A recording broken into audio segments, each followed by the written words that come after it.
Donc deuxième partie, toujours avec Duff et Seb de Sublime Cadavérique Décomposition. Alors sur les albums Inventory of Fixtures et Cheap and Guns, vous aviez un guest de choix, à savoir Dirk Verberen à la batterie. Quel souvenir gardez-vous de vos collaborations et que pensez-vous de son travail avec Megadeth dont il est le batteur officiel depuis 2016? Ouais, dire que c'est bon, déjà c'est un plaisir parce que le mec il est super sympa. C'est vrai qu'à ce moment-là on avait besoin d'un batteur pour enregistrer les albums.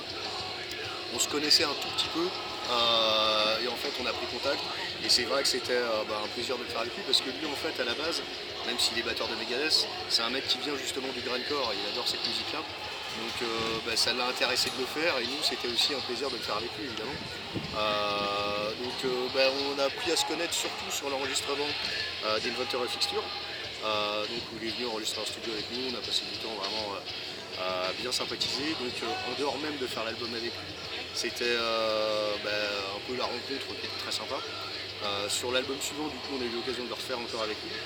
On est resté en contact depuis. D'ailleurs, malheureusement, depuis la guerre en Ukraine qu'il y a eu là, au début de l'année, on a rééchangé et du coup, on a eu le projet de faire un t-shirt pour récolter de l'argent à envoyer pour aider les victimes de toute la guerre en Ukraine qui est là-dessus. D'accord. Et donc en fait on a pris contact dès le début en fait. Ça devait être fin février. On a échangé par mail avec lui, avec Julien de United aussi. Et on s'est dit que qu'est-ce qu'on pouvait faire dans le moyen quoi. On sait faire de la musique, on sait faire des t-shirts et des pochettes. Donc j'ai proposé en fait de faire un graphisme pour le t-shirt. Julien de United et Dire qu'on appelé plein de potes d'autres groupes. Et en fait on a réuni 21 ou 22 groupes, je sais plus. Qui ont tous accepté de participer au projet, c'est-à-dire de mettre leur logo au dos du t-shirt, de même payer aussi pour fabriquer les premiers t-shirts et pouvoir les mettre en vente, et que tout l'argent récolté on puisse l'envoyer après pour les aides là-bas. Donc ça a été un plaisir de le faire, du coup vraiment c'était vraiment chouette de refaire encore un truc ensemble là-dessus. On s'est revu il n'y a pas longtemps, puisque en fait comme il jouait au Hellfest cette année, il m'avait invité pour que on aille se revoir, parce que maintenant qu'il est aux États-Unis, c'était plus simple quand il était en Belgique. Oui, On se voit moins j'imagine. souvent. Donc à part échanger par mail, là c'était l'occasion un peu de se voir. Et puis on a refait quelques petites photos ensemble justement pour nous voir ce t-shirt. Grindcore United Against War. D'accord, et ce t-shirt pour acheter d'ailleurs aujourd'hui. c'est la question que j'allais vous poser, est-ce qu'il est disponible au stand? Il sera disponible aujourd'hui, il y a Julien United qui m'apporte quelques exemplaires qu'on pourra mettre au stand. D'accord, ok, super. Et alors, un mot sur votre dernier album, Rapping Angel in Hell, et celui-ci datant de 2017. Un nouvel opus est-il à venir? On est en train de bosser dessus. D'accord. En fait, sur l'album Rapping Angel in Hell, on a fait pas mal de concerts, tournés aux États-Unis, pas mal de festivals. On avait encore pas mal de festivals qui étaient prévus en 2020 et il y en a quelques-uns qui ont été annulés à cause du Covid. En fait, on terminait une tournée en Angleterre et puis quelques petits concerts qu'on avait fait justement en février au moment où le Covid est arrivé. Et résultat, tous les concerts et les fests qu'on avait programmés ont été soit annulés, soit reprogrammés justement en 2021 puis en 2022. Donc là, on continue à faire tous les concerts qu'on a pour cet album. Il y a Duff qui a composé déjà 8 morceaux. Je suis en train de regarder pour bosser sur les textes dessus.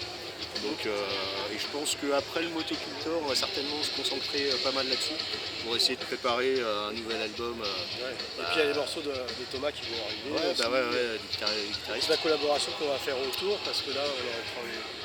Donc c'est le prochain gros projet quoi. C'est vraiment là, tous les gros fests d'été, l'album on bosse dessus et après du coup on pourra relancer tous les fests et les concerts à la suite à la sortie de l'album. De la brutalité là. Donc on peut espérer une sortie pour 2023? On peut espérer, ça dépend à quelle vitesse je vais composer les textes vu qu'il a pas mal d'avance sur la musique. D'accord.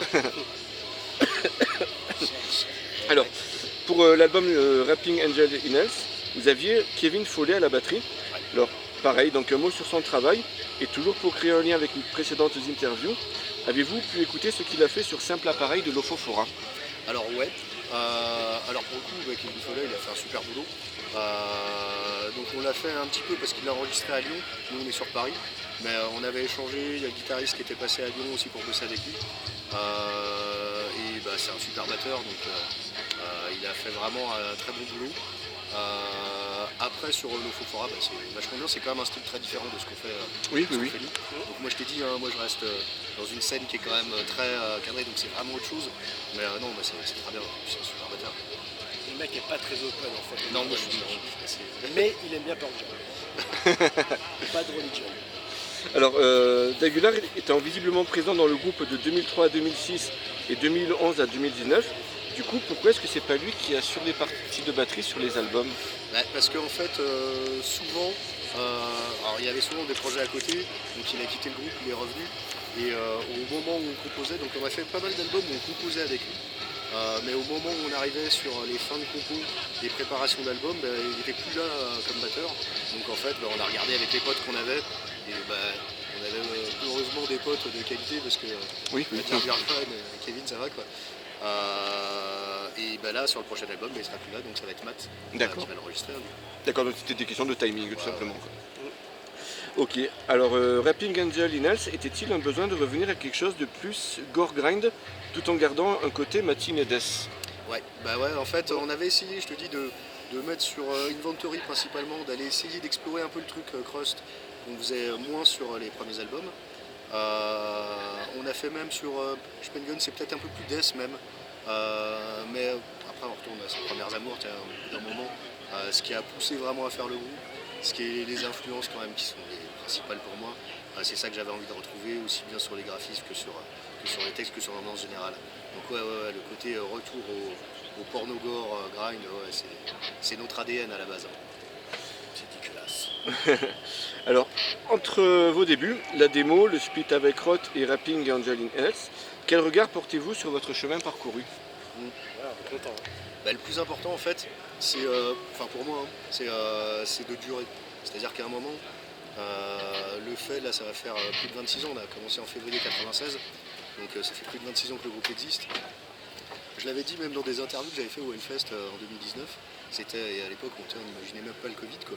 Oui. Je me disais pour moi en fait le truc qui serait le plus important c'est de continuer à faire ça encore des années et puis de ne pas voir la fin, dans 10 ans, dans 15 ans, peut-être continuer à faire ça, ce serait le top.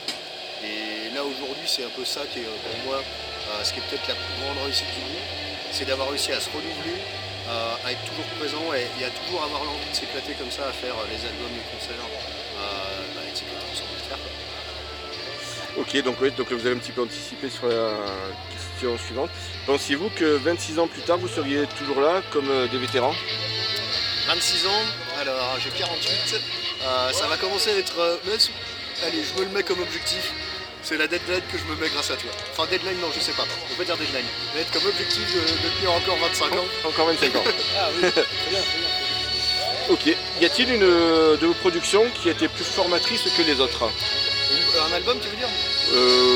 Un album ou un EP ou un split? Qui a été plus formatrice. Inventory c'était vachement bien pour bosser justement des choses un petit peu plus diverses que ce qu'on faisait. Mais pour moi c'est le dernier qui est le plus abouti, qui vraiment a synthétisé un peu tout ce qu'on a fait comme recherche sur les années précédentes. Ouais, on a pu il y a des choses qu'on a pu bosser plus ensemble, notamment le travail des voix. Le voix, le texte, de vraiment mélanger un peu tout ce qu'on avait fait. C'est peut-être le dernier qui synthétise le mieux. D'accord.